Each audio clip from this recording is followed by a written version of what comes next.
Hi VC, Dale, Gatefold 33 back with another video, second video today. This is my July 2023 Lost in the Collection video, where I go back and revisit 10 records that I haven't spun for a long time, and and not have much record spinning going on this month. I've managed to get my 10 Lost in the Collection done and a few new arrivals, but yeah, kind of quite a lot going on. And yeah, so and actually, yeah, we're having some work, building work done in the house and reconfiguring a bit of downstairs, and the room where I store my, or have stored my DVDs, or our DVDs, and my sort of half my CD collection is being used for something else, and so I can't store those. So actually, I've been kind of revisiting them and finding ways of storing them differently, and that's caused me to go back and literally listen to a few CDs that I don't have in vinyl that I've not spun for a while. But anyway, I have managed to do the 10. The 10 Lost in the Collection actually is a bit of the theme this month is actually sort of admin, housekeeping. Or each of these records has got kind of a bit of a housekeeping admin reason why I've spun them, but they are also records that I haven't spun for a while. So yeah.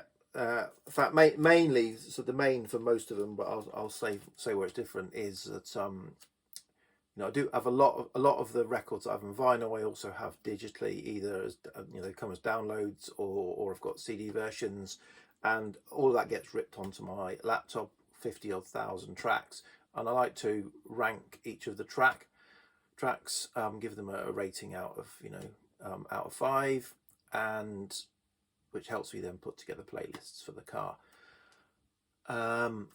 Yeah, and I've been ripped lots of stuff on there, but I haven't got around to rating the tracks, and quite a few of them are ones that I've also got vinyl. So kind of killing two birds with one stone. What I've been doing is spinning the vinyl, and as I've been playing the record, been rating the tracks as I go through it as well, which kind of saves me kind of listening to that digital copy. I might as well spin the vinyl, get the vinyl experience. So that's what most of these are, not all of them, but most of these are.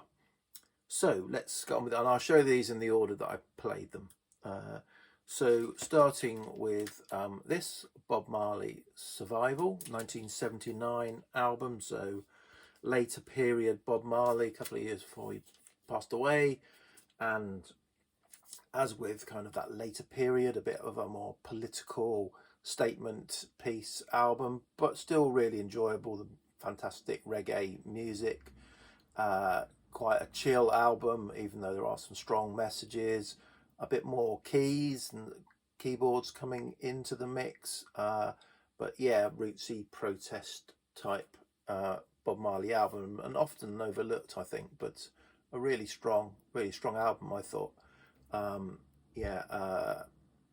Some strong messages on a number of these tracks. So yeah, really enjoyed spinning this again, and it went up in my rankings, if you like. It got an increased rating score from me, a strong 8. Okay, this next one wasn't going back for the tracks. This one was going back because it's about to be reissued with a Stephen Wilson remix version, and I was contemplating, do I want to buy that or not, and thought what I'll do is I'll go back and spin my original Richard Wright Wet Dream. Was it 78, something like that, isn't it? Yeah, so yeah, I enjoyed this. It made my mind up that I'm probably not going to buy the certainly not going to buy the 30 odd pound vinyl blue copy of this. I might pick up a CD at some point, but yeah, really good. This is a really good demonstration of the things that Richard Wright brought to Pink Floyd with his keyboards, synthesizer flourishes, and all that. Is I think, yeah, it's it's a really good example of that. Not necessarily a standout stellar album in its own right. Apologies, the builders are doing some crashing and banging out the front. Yeah, so but yeah, good to go back to, enjoyable. But as I said, I probably won't pick up the vinyl copy of the reissue, even though I'm a Floyd fan. Okay, next up, a soundtrack album, Manfred Mann, and from the film Up the Junction, which is a not bad sort of kitchen sink, late 60s, you know, drama. Dennis Waterman in it, and yeah, quite an enjoyable film. I've seen the film a couple of times in the past. Soundtrack's good. Yeah, it's a really good soundtrack. Up the Junction is the song, but there's quite a lot of instrumental stuff on here. Lots of sort of 60s, late 60s swinging, poppy, jazzy stuff going on. And so I'm just looking at my notes. Yeah, so it is mostly instrumental, but it's a soundtrack after all. So yeah, good to go back to, and that was for rating the tracks, because I do have a CD version. Okay, this one was listened to because I've got a few copies, or a couple of copies, and I wanted to get rid of one as part of my kind of purge. So this was, you know, Roxy Music Avalon, or said there, Vigi Plus, like crackle in places only. So yeah, not quite as good as the other copy I've got. But yeah, this is okay. Actually, I was a bit disappointed with it. I always think of this as, obviously this is a stellar sort of early 80s sophisti-pop album. But yeah, it didn't wow me going back to it. It's a solid Roxy Music album. I prefer probably their first 3 or 4 albums. But yeah, good album, and helped me grade it. Okay, next up is an album that yeah, I was grading the tracks. The Smiths, Meat is Murder. This is an original, and yeah, good album. Side A is pretty strong. Side B is great. I was actually playing it thinking, when I was getting through side A, I thought, well, this is okay. It's not brilliant, but then side B, I remembered what, and actually it's recorded in my Discogs. In the comments it does say side B is great, and I thought it again. So yeah, it was one of those albums where I thought, oh, why have I got this? And then played side B, and I remembered. It's and the track Well I Wonder is an absolutely fantastic track by the Smiths. So yeah, good to go back to that, even though I didn't think so at first. Okay, now we've got Specials debut. This is again an original, and this is just a great set of songs. You know, it's kind of like a greatest hits almost album by the Specials, and yeah, just fantastic listen. Not much more to say about that, but again, one of these ones where I was grading the tracks on my in my digital library, so give it a spin. And yeah, a lot of great stuff. As with this, again, I was grading the tracks of a CD version of this UB40, and signing off. And yeah, so their debut album from 1980, is it? I think it's 1980. Yeah, good British reggae. I don't really. I've got their second album, but nothing after that.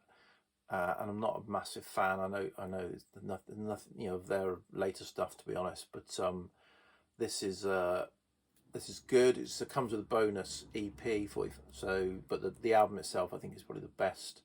The EP gets a little bit kind of extends beyond its sophistication and capability, or something like that. I don't know. Outstays its welcome a little bit. But the actual album itself is very good.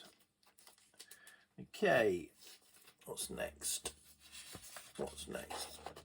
Okay, this one was one that I've got 2 copies of. I wanted to get rid of a copy.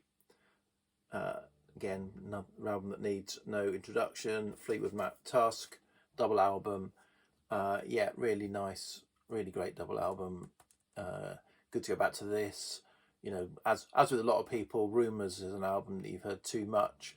I actually prefer the album before. Rumours is probably my favourite of this incarnation of Fleetwood Mac. The self-titled 75 album is probably my favourite, but this is probably my second favourite.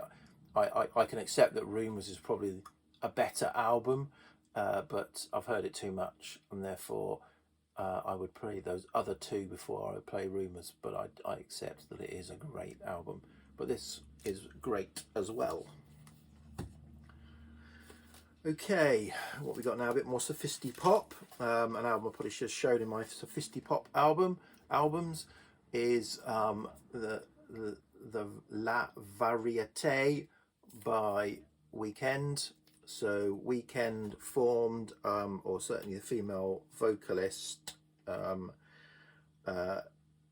from well, I lost my, what's it called? What they're called? Young Marble Giants. I had a brain fart there.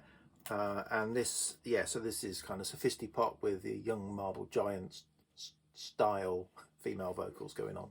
That's a terrible, terrible description. But yeah, really nice. What have I said about it? Yeah, Alison Staton, isn't it? Yeah, I've written it down there. Look, I should have read my notes. Yeah, 1982, sort of, yeah, synthy, jazzy, post-punk, so a little bit more kind of edgier, perhaps, of Sophisti-Pop, edgier side of Sophisti-Pop, and some kind of, yeah, darker. The last two tracks, particularly, Red Plains and Nostalgia, fantastic. Yeah, nice to go back to that. And yeah, again, I had a CD version of this, so I wanted to rate the tracks for that. And then this was one I was considering getting rid of. So this is probably one of the only ones in the, you know, apart from those duplicates, that I was thinking, yeah, do I need this? And actually, it's been a bit of a revelation. So this is an example of, you know, perhaps, you know, I know I've been doing this big Carl, you know, but you can be in a different mood. So this is Japan Tin Drum. So I loved Still Life. It's called Still Life. God, my mind's not working today. I love Still Life. I'm out of practice doing videos, and wasn't so keen on Gentlemen Take Polaroids, and that got or Oil on Canvas, or their greatest hits, and all of those were in the sell pile. But then the van's just pulled up. I think it's Amazon. Oh dear, maybe it's not for me. I don't think it is. Yeah, then so they went on the sell pile, but then I listened to this and really enjoyed it, and I've pulled them back out and kind of going to give them another go. I think the greatest hits will probably end up going, but this I really enjoyed, and so I enjoyed Quiet Life. I might give the other two, Gentlemen Take Polaroids and Oil on Canvas, another go. But yeah, really enjoyable listen. Oh, sorry, that was a bit of a ramble, so I was distracted by the Amazon van that pulled up outside. Okay, so that's my 10 Lost in the Collection revisits for the month of July 2023. I do have a finds video I think I need to do. I'll try and do that over the weekend. Cheers, VC. Bye.